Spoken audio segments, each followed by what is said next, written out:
Δεν διαφύλαξε λοιπόν τα πατριαρχία αυτά Μόσχας, Σερβίας, Ιεροσολύμων και Βουλγαρίας που άλλαξε το ημερολόγιο περίπου τη δεκαετία του 60. Δεν διαφύλαξε το ημερολόγιο διότι δεν μπορεί να γίνει κάτι τέτοιο. Το ημερολόγιο δεν διαφύλαξε τα πατριαρχία αυτά από την εμπλοκή τους στην παναίρεση του οικουμενισμού, διότι πολλοί παλαιομερολογίτες λέγουν ότι η αρχή του οικουμενισμού έγινε το 24 με την αλλαγή του ημερολογίου. Κάνουν πολύ μεγάλο λάθος. Ο οικουμενισμός ξεκίνησε, επισήμως τουλάχιστον, με την εγκύκλιο του Πατριάρχου Ιωακήμ του Τρίτου, Πατριάρχης Κωνσταντινούπολεως. Εγκύκλιο που εκδόθηκε εν έτη 1902, στην οποία ονομάζει όλες τις άλλες χριστιανικές εκκλησίες εκτός της Ορθοδόξου Εκκλησίας ως αναδενδράδες του χριστιανισμού. Αναδενδράδες του χριστιανισμού. Άλλα δέντρα του ίδιου χριστιανισμού. Τότε δεν ξεσηκώθηκε κανείς στην Κωνσταντινούπολη.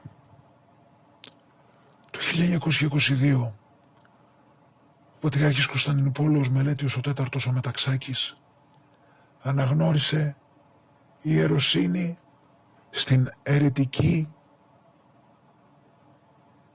αγγλικανική ψευτοεκκλησία. Δεν ξεσηκώθηκε κανείς στην Κωνσταντινούπολη. Περίπου ένα χρόνο αργότερα, το 1923, με απόφαση του Πατριάρχη Μελέτιου Μεταξάκη και της Συνόδου του Πατριαρχείου Κωνσταντινουπόλεως, υιοθετήθηκε το διορθωμένο Ιουλιανό ημερολόγιο και έγιναν τόσα επεισόδια, εισβολή λαϊκών μέσα στο Πατριαρχείο και φυγή του Πατριάρχη Μελετίου, ώστε να γλιτώσει από τους λαϊκούς οι οποίοι μπήκαν μέσα στα οικίματα του Πατριαρχείου και λίγους μήνες αργότερα παραιτήθηκε. Και πολύ καλά έκανε, διότι αυτός ο άνθρωπος το μόνο που προσέφερε στην Εκκλησία ήταν προβλήματα, διχόνοιες και διχασμούς. Όμως το παράδοξο είναι ότι εκείνοι οι οποίοι αντέδρασαν για κάτι το οποίο δεν γνώριζαν τι είναι, νόμιζαν ότι είναι το παπικό ημερολόγιο, ενώ ήταν το Ιουλιανό. Αντέδρασαν για ημερομηνίες και ημέρες, δεν αντέδρασαν ένα χρόνο πριν, όπου το 22 αναγνωρίζει η ιεροσύνη στην Αγγλικανική Εκκλησία ο Πατριάρχης Μελέτιος ο Τέταρτος, ο Μεταξάκης. Δηλαδή ουσιαστικά αναγνωρίζοντας η ιεροσύνη στην Αγγλικανική Εκκλησία, τους αναγνωρίζει ως Εκκλησία. Όταν μια αιρετική κοινότητα ισχυρίζεται κάποιος ότι έχει ιεροσύνη, άρα έχει και μυστήρια. Δεν μπορεί να έχει ιεροσύνη χωρίς μυστήρια. Άρα αναγνώρισε ουσιαστικότατα την αγγλικανική αιρετική κοινότητα ως Εκκλησία, δίνοντάς τους την δήθεν εγκυρότητα της ιεροσύνης, ότι έχουν κανονική ιεροσύνη. Και κανείς δεν μίλησε. Και αναρωτιέται κάποιος και λέει για ουσιαστικά θέματα οι Ορθόδοξοι της Κωνσταντινούπολεως δεν καταλαβαίνουν τίποτα. Δεν μίλησε κανείς. Και για θέματα τα οποία δεν είναι δογματικά άνοιξαν τις πόρτες, τις έσπασαν, δεν έχω ιδέα πώς έγινε. Κάποιοι περιγράφουν ότι έσπασαν την πόρτα και μπήκαν. Άλλοι λένε ότι απλώς την άνοιξαν με τη βία. Άλλοι λένε ότι ο Πατριάρχης και κάποιοι άλλοι αρχιμανδρίτες κυνηγήθηκαν. Άλλοι λένε ότι κάποιοι φυγάδευσαν τον Πατριάρχη Μελέτιο για να μην φάει ξύλο από τους λαϊκούς. Υπάρχουν διάφορες ιστορικές αναφορές. Το σίγουρο είναι ότι έγιναν αναταραχές. Για ποιο πράγμα? Για τον έχουμε 1η του μηνός, 14 του μηνός. Και δεν έγινε τίποτα όταν το 1902 ο Πατριάρχης Ιωακήμ ο Τρίτος ονομάζει αναδανδράδες του χριστιανισμού τις αιρετικές ψευτοεκκλησίες και το 1922 αναγνωρίζει την Αγγλικανική Εκκλησία με κανονική ιεροσύνη ο Πατριάρχης Μελέτης Μεταξάκης ο Τέταρτος. Για θέματα ουσιαστικά δεν αντέδρασε κανείς και για θέματα ανούσια αντέδρασαν. Δυστυχώς αυτό δείχνει αμάθεια για το τι είναι σωτηριολογικό, δογματικό, θεολογικό, θεμελιώδες, ουσιαστικό ζήτημα που μας αφορά και τι δεν είναι. Να πολεμούν για τις ημέρες και να μην διαμαρτύρονται για την αναγνώριση μιας αιρετικής κοινότητας ότι έχει δίθεν κανονική ιεροσύνη. Στην αποτύχηση λοιπόν θα πρέπει να μείνει ανώθευτη η ομολογία της πίστεως σύμφωνα με τον 31ο Αποστολικό Κανόνα και τον 15ο Κανόνα της Πρωτοδευτέρας Συνόδου, όπου προβλέπει την αποτύχηση ως τη μόνη επιτρεπτή και παραδεδομένη πατηρική παράδοση αντίστασης στην αίρεση όταν εμφανίζεται εντός των κόλπων της Εκκλησίας από ενίους οι οποίοι κηρύσουν μία ή παραπάνω αιρέσεις μέχρι να γίνει το αρμόδιο συνοδικό δικαστήριο να δικαστούν. Σήμερα όπου υπάρχει πλήρης είτε χλιαρότητα είτε αδιαφορία είτε συνειδητή επιλογή αιρετικών θέσεων από ορθοδόξους επισκόπους, είτε λέγονται μητροπολίτες, είτε λέγονται αρχιεπίσκοποι, είτε λέγονται πατριάρχες. Και είχε εξαπλωθεί παντού η παναίρεση του οικουμενισμού. Και ο Άγιος Παΐσιος ο Αγιορείτης παναίρεση ονόμαζε τον οικουμενισμό. Και όταν δήλωσε ο Αθηναγόρας ο πρώτος, Πατριάρχης Κωνσταντινούπολεως Αθηναγόρας ο πρώτος, όταν δήλωσε ότι το φιλόκουβε είναι μία άλλη παράδοση, είναι ένα έθιμο, ας κρατήσει το αλάθητό του και το φιλόκουβε ο Πάπας και ας ενωθούμε με αγάπη και μετά ας αφήσουμε τους θεολόγους να μιλάνε όσο θέλουν.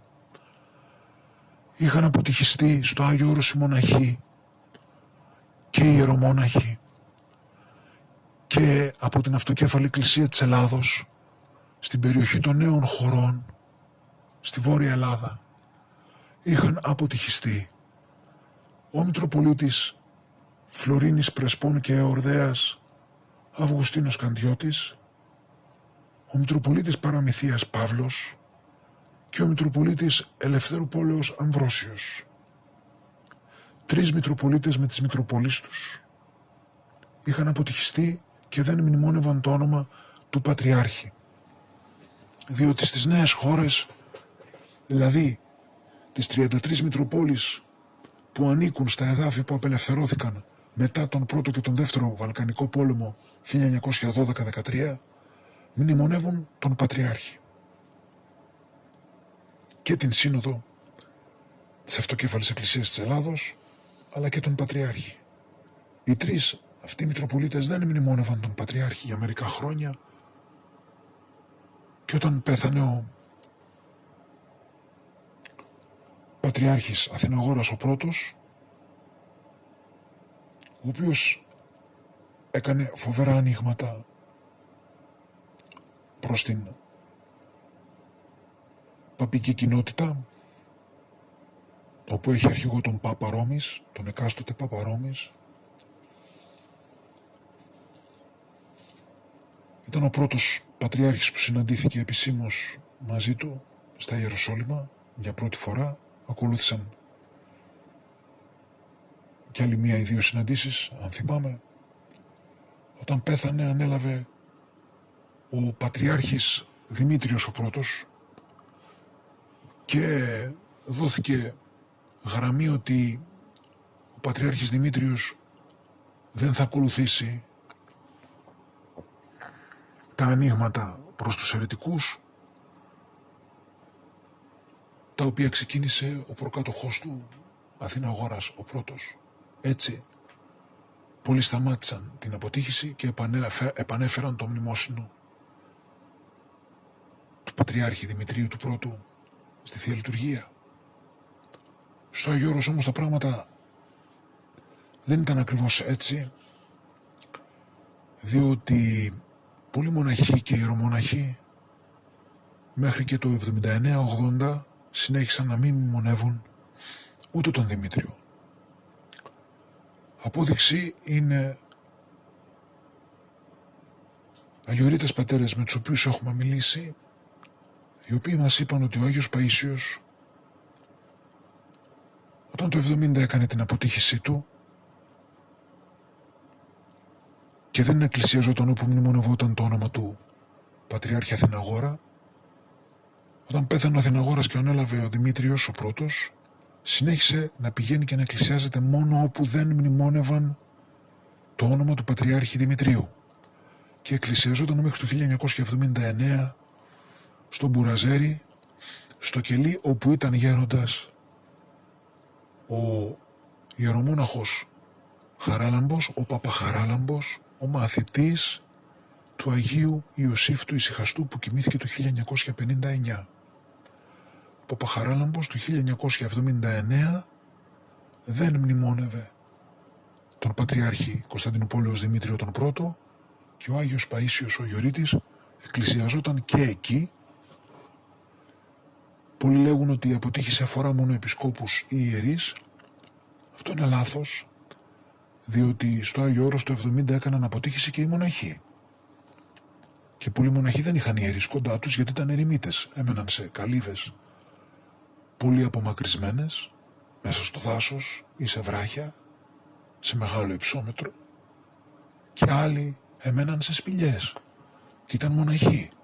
Αυτοί αποτυχίστηκαν. Δηλαδή τι έκαναν?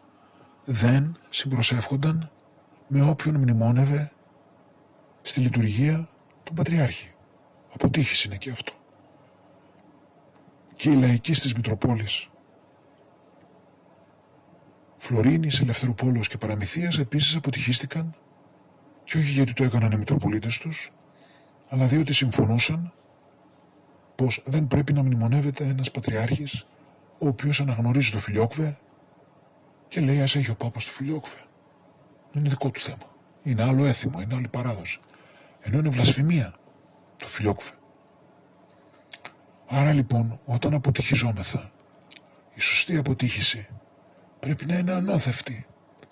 Για να είναι ανώθευτη δεν θα πρέπει να εμπλέκονται ημερολόγια.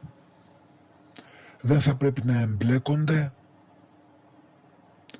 αιμονές και ιδέες περί δήθεν ημερολογιακής παράδοσης και περί δήθεν εγκυρότητος και πιο καλού ημερολογίου το α από το άλλο το κακό ημερολόγιο το β.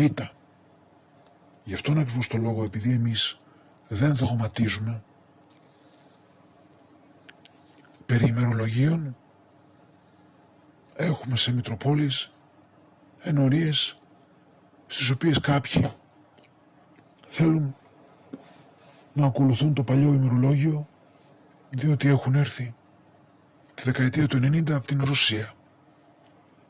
Και επιμαντικώς, αφού αναπαύονταν με το παλιό γιατί έτσι είχαν μάθει στην Ρωσία, κάποιοι Μητροπολίτες